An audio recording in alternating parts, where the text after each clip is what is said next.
C'est vrai que Tommy dit que la littérature ne propose pas de réponse toute faite. L'auteur dont je vais vous parler maintenant nous fait comprendre que le monde ne nous pose pas non plus, ne nous offre pas de réponse toute faite. Il s'appelle Jethro. Vous n'avez jamais entendu parler de lui? C'est la première fois. Ouais, je pense qu'on a un vrai problème de micro. C'est la première fois qu'il est traduit en français. Et alors, ça m'étonne un peu parce qu'il y a quelques années, la revue Granta, qui chaque décennie fait un travail de surveillance de la littérature américaine et publie une liste qui compte beaucoup dans le monde anglophone. Et dans les années 2010, Jethro figurait parmi ces 20 meilleurs jeunes écrivains américains. C'est quelqu'un qui a un parcours assez singulier. Il a étudié la philosophie. Il dirige aujourd'hui le département de création littéraire à NYU, qui est l'université de New York. Il y a quelque chose de très important dans sa vie, le judaïsme, la tradition juive, la philosophie, mais aussi le bouddhisme. Je crois que c'est le seul auteur dont je m'occupe qui soit un enseignant du Dharma dans une école de bouddhisme zen. C'est le bouddhisme très austère auquel il se consacre. Et c'est quelqu'un qui, dans son œuvre, a toujours essayé d'analyser le rapport à l'altérité, la question de l'identité.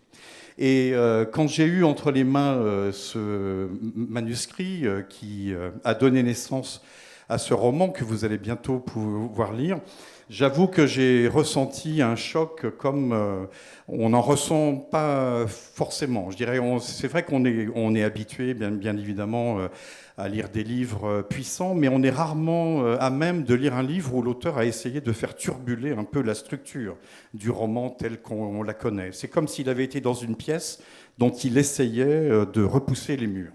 Et ce livre, c'est un portrait du monde vu à travers l'histoire d'une famille juive new-yorkaise, les Wilcox, dont l'univers a été totalement bouleversé du jour au lendemain quand leur plus jeune enfant, une jeune fille qui s'appelle Bering, qui était militante pour la paix en Palestine, a été, lors d'une manifestation en Cisjordanie, abattue par un tireur d'élite de Tsahal, l'armée israélienne.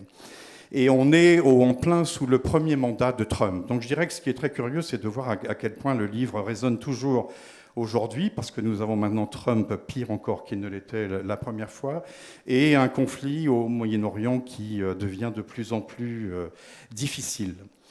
Et cette famille, le père avec qui s'ouvre le roman, Sandy Wilcox, est un grand avocat spécialisé dans la spoliation des biens juifs pendant la Seconde Guerre mondiale. Et au moment où le roman s'ouvre, on va assister à ce qui pourrait bien être son suicide. Sauf que quelqu'un tambourine à la porte avec beaucoup de force, et c'est ce qui va le faire détourner de son projet. Il a été marié à une femme dont il est séparé maintenant. La mort de leur fille a mis tout le monde un peu en déséquilibre, qui, elle, est une géophysicienne extrêmement connue, grande figure de l'environnement, qui a publié un livre, l'hypothèse Shiva, qui a changé énormément de choses aux États-Unis. Et ils ont 3 enfants, cette jeune femme qui a été battue par un tireur d'élite. L'aîné, Patrick, qui est devenu moine bouddhiste au Bhoutan et qui, à un moment donné, va devoir quitter les ordres parce qu'il a eu une relation avec une jeune femme qui va attendre un enfant. Et la seconde, une jeune avocate spécialisée dans la défense des sans-papiers et qui, elle, est elle-même en couple avec un jeune Mexicain qui est éventuellement arrêtable à tout moment, comme c'est le cas en ce moment aux États-Unis pour les immigrants clandestins. Et ce jeune homme, Zeno, mexicain, sa mère a été une grande figure de la lutte zapatiste avant d'être abattue dans une rencontre avec l'armée gouvernementale. Et son père est un grand écrivain mexicain qui est en train d'écrire un roman qui s'appelle Un monde nouveau. C'est vous dire un petit peu l'ambition de ce livre et la façon dont, à travers l'histoire simplement d'une famille, en nous entraînant du Bhoutan à la Cisjordanie, de l'Allemagne au Mexique et aux États-Unis, Jethro nous entraîne dans une découverte assez hallucinante de tout ce qui fait le monde qui est le nôtre. J'en dis pas davantage, mais c'est en tous les cas un livre exigeant peut-être, mais pour ceux qui ont foi en la fiction.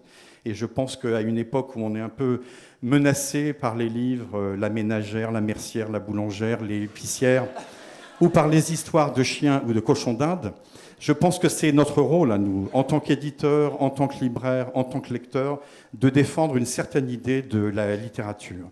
Eh bien, Jethro nous offre un livre qui correspond à cette certaine idée de la littérature. Merci à tous.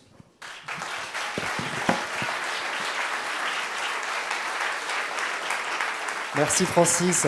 Le livre de Jethro a été lu et très apprécié par Simon Payen, qui vient de créer sa librairie à Charenton. Bonjour, merci Francis. Bonjour à toutes et à tous. Vous l'aurez compris, Un monde nouveau de Jethro, c'est un livre très ambitieux, d'un point de vue littéraire, très exigeant aussi. Il multiplie les allers-retours, les digressions, les flux de pensée en 600 pages d'une densité assez rarement lue, assez compacte, pour parler d'une chose affreusement banale et commune, les liens d'une famille dysfonctionnelle. Alors là, c'est vraiment très dysfonctionnel. On va dire toutes les familles sont dysfonctionnelles, mais là, quand vous l'aurez lu, ça nous fait relativiser tous sur nos propres familles, qui a été marquée par plusieurs drames. Les fils narratifs, ils sont très complexes et nombreux. Francis l'a très bien dit, on passe des luttes zapatistes à la nidification d'un oiseau chanteur du Cap, le bouddhisme zen, la science des océans. Et tout ça d'une manière très fluide. Ça peut faire penser un peu à Confiteor de Jaume Cabré dans cette fluidité narrative. Bref, je ne vais pas vous relater ces fils narratifs qui sont trop complexes pour être décrits réellement, mais la littérature, par contre, l'écriture de ce roman, ça, je peux vous en parler un peu. Francis le disait, le roman s'ouvre sur un mail de Bering à son frère. Elle va être tuée quelques jours plus tard par ce sniper israélien. Et ce mail, c'est un poème magnifique, déchirant. Jethro est donc aussi poète. Et c'est que le début d'une démonstration littéraire. On va aller de romans, en poèmes, en flux de pensée. Il y a aussi des retranscriptions de vocaux, il y a des SMS. C'est extrêmement riche d'un point de vue textuel. Et le plus marrant, c'est qu'au milieu de tout ça, c'est le dialogue qui est le roi, parce que c'est le dialogue qui fait avancer le roman. C'est un peu comme si Antonio Lobo Antunes s'était mis à faire des dialogues. On a ce côté très, très, très névrotique chez Jethro, qui a une ambition qui est folle, c'est de prendre cette famille juive new-yorkaise pour résumer toutes les strates de la société. Voilà, il y a aussi un point qui est essentiel, c'est que le roman parle chez Jethro. C'est le roman qui fait vivre ses personnages. Le roman est un démiurge, mais ça, je vous laisserai vous en rendre compte. J'espère avoir attiré votre curiosité. Bonne lecture. Merci.